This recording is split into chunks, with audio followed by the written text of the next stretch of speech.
M'agrada molt fer shaky.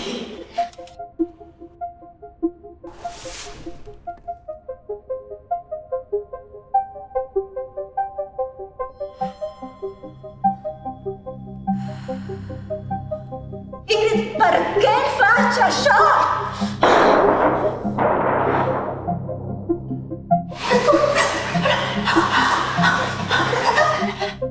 La llum, l'ombra,